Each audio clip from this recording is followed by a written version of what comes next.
Saat kita berutang, kita kehilangan sebagian kebebasan kita. Kita terikat suatu kewajiban yang harus kita penuhi pada pemberi pinjaman. Dan oleh karena itu, sebagian dari uang yang kita miliki sudah tidak berada dalam kendali kita. Semakin besar utang yang kita miliki, maka semakin kecil kendali kita atas uang kita hingga utang itu lunas kita bayar. Kita sebaiknya mengingat hal ini sebelum kita memutuskan untuk berutang.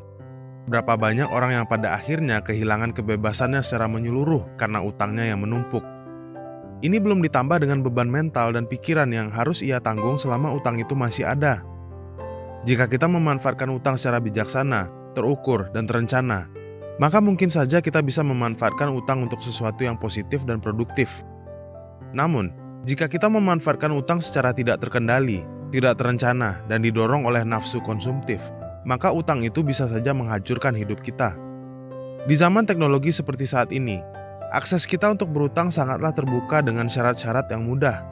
Kemudahan ini bisa saja mendorong kita berutang untuk sesuatu yang sebenarnya tidak esensial dalam hidup kita.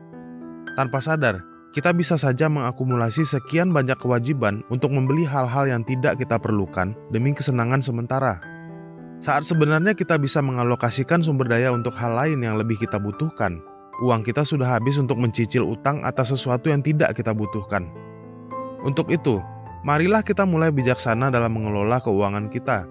Jika kita sebenarnya tidak terlalu butuh, maka untuk apa kita berutang?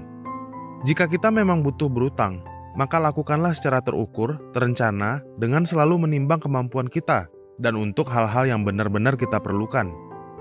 Jangan jerumuskan diri Anda dalam tumpukan utang yang akan merenggut kebebasan dan ketenangan batin Anda.